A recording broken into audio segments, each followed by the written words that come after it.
जय श्रीमन नारायण। जो टिप्पणी मैं देने जा रहा हूं वह रामानुज दास श्रीमन गट्टू वेणुगोपाल स्वामी द्वारा दी गई है।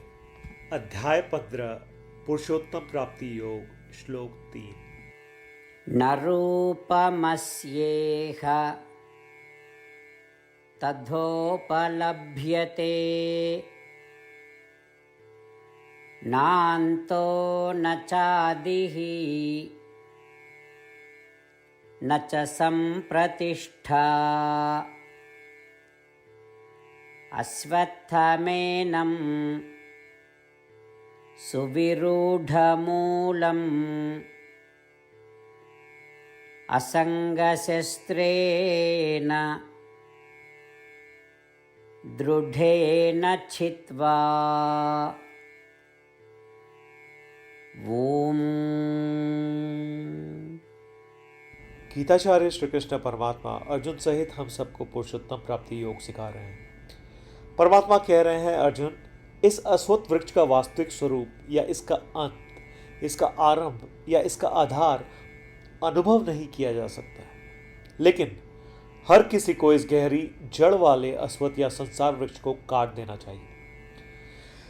इस अश्वत्थ वृक्ष को काटने के लिए एक मजबूत कुल्हाड़ी है, और वह कुल्हाड़ी है वैराग्य, जो स्वयं के अलावा अन्य सभी वस्तुओं और सुखों के प्रति दिखाई देनी चाहिए। इसके अलावा संसार, माता, पिता और पुत्रों के बारे में नहीं, जैसा हम सोचते हैं, बल्कि ब्रह्मा इस संसार वृक्ष का स्रोत है। सभी मनुष्य और इंद्रियाएं वस्तु इस वृक्ष की शाखाएं हैं। ऐसा कहकर श्री कृष्ण परमात्मा हमें एक ऐसी तकनीक सिखा रहे हैं जिसके द्वारा हम इस संसार वृक्ष को तोड़ सकते हैं जिसमें हम फंसे हुए हैं। श्री कृष्ण परमात्मा के निर्देशों को ध्यान में रखते हुए सांसारिक और क्षणभंगुर सुखों के वैराग्य की तकनीक का अभ्यास करते हुए केवल श्रीमन नारायण की शरण लेते हुए श्रीमन नारायण को प्राप्त करना जीवन का लक्ष्य बनाते हुए आइए हम श्री कृष्ण परमात्मा के शब्दों को श्लोक के रूप में दोहराने का प्रयत्न करें।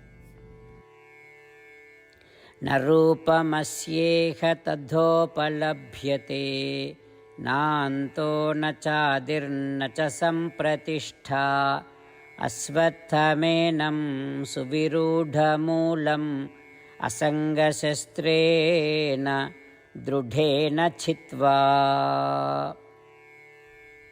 श्रीमद् भगवद गीता का संपूर्ण सार श्री कृष्ण परमात्मा द्वारा अध्याय 18 श्लोक 65 से 70 में 8 कार्य करने के लिए दिया गया है। श्री कृष्ण कहते हैं, मुझे वे लोग पसंद है जो इन 8 बातों का पालन करते हैं। मैं उन भक्तों की हर प्रकार से रक्षा करूंगा।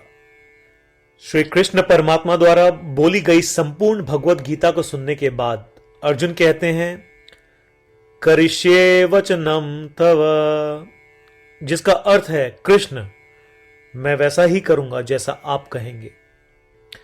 यही कारण है कि श्री कृष्ण ने अर्जुन को सभी प्रकार की सफलताएं और जीत प्रदान की है। आइए परमात्मा को वचन दे कि हम इन 8 कर्मों का पालन करेंगे। ऐसी कोई पूजा, तप या यज्ञ नहीं है जो परमात्मा को यह शब्द देने से बढ़कर हो। मैं कहूंगा कि ये 8 प्रतिज्ञाएं हमें करनी चाहिए। कृपया आप सभी इन्हें अपने दिल और दिमाग में सोचें। इस प्रकार श्री कृष्ण को अपना वचन देते हुए आइए हम सभी श्री कृष्ण के सुंदर चेहरे को खुशी से चमकते हुए देखें और आनंद का अनुभव करें।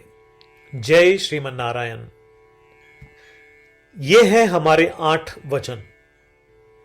हमारा पहला वचन, हे श्रीमन नारायण, जैसा आपने निर्देश दिया मैं हमेशा आपका ध्यान करूंगा और आपके बारे में सोचूंगा। हमारा दूसरा वचन, हे श्रीमन नारायण, जैसा कि आपने सलाह दी मैं हमेशा आपका भक्त रहूंगा। हमारा तीसरा वचन, हे श्रीमन नारायण, मैं अपने सभी कार्य आपकी सेवा के रूप में और आपकी संतुष्टि के लिए करूंगा। हमारा चौथा वचन, हे श्रीमन नारायण, जैसा कि आपने अनुसरण करने के लिए कहा था, मुझे पूरा विश्वास है कि मैं आपका हूं और मैं हमेशा अपने हाथ जोड़ूंगा और आपको नमस्कार करूंगा। हमारा 5वां वचन, हे श्रीमन नारायण, मुझे आपके शब्द मामेकम शरणम व्रज याद आते हैं, जो आपने सिर्फ और सिर्फ आपको ही समर्पण करने को कहा था। श्रीमन नारायण, मैं केवल आपके प्रति समर्पण करता हूं। हमारा 6वां वचन, हे श्रीमन नारायण, मुझे आपके शब्द मां शुचः याद आते हैं कि आप हमें शोक न करने का आश्वासन दे रहे हैं। मैं अब शोक नहीं करूंगा। हमारा 7वां वचन, हे श्रीमन नारायण, आपने हमारे लिए श्रीमद् भगवद गीता देकर हम सभी पर कृपा की है और आशीर्वाद दिया है। मैं कम से कम एक श्लोक पढ़ने या सुनने का वादा करता हूं। हमारा 8वां वचन, हे श्रीमन नारायण, आपने सारी मानवता को गीता प्रदान की। मैं गीता में आपके दिव्य शब्दों को उन भक्तों तक फैलाने का प्रयास करूंगा जो गीता से अपरिचित हैं। हमने अभी अभी परमात्मा को 8 वचन दिए हैं। प्रतिदिन श्रीमन नारायण को यह वचन देना कि हम वैसा ही करेंगे जैसा वे कहेंगे, अपने आप में एक महान पूजा है। आइए हम उसे अपने अटल विश्वास के साथ अपना वचन दे।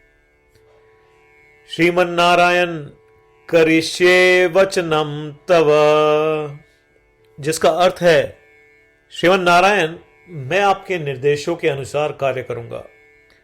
सर्वम श्री कृष्णार्पणमस्तु। जय श्रीमन नारायण।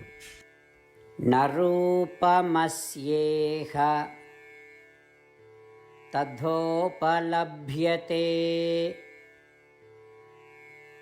नान्तो न चादिः न च सम्प्रतिष्ठा। अश्वत्थमेनं सुविरूढमूलम् असङ्गशस्त्रेण दृढेन छित्त्वा। ॐ न रूपमस्येह तथोपलभ्यते, नान्तो न चादिर्न च सम्प्रतिष्ठा। अश्वत्थमेनं सुविरूढमूलम् असङ्गशस्त्रेण दृढेन छित्त्वा।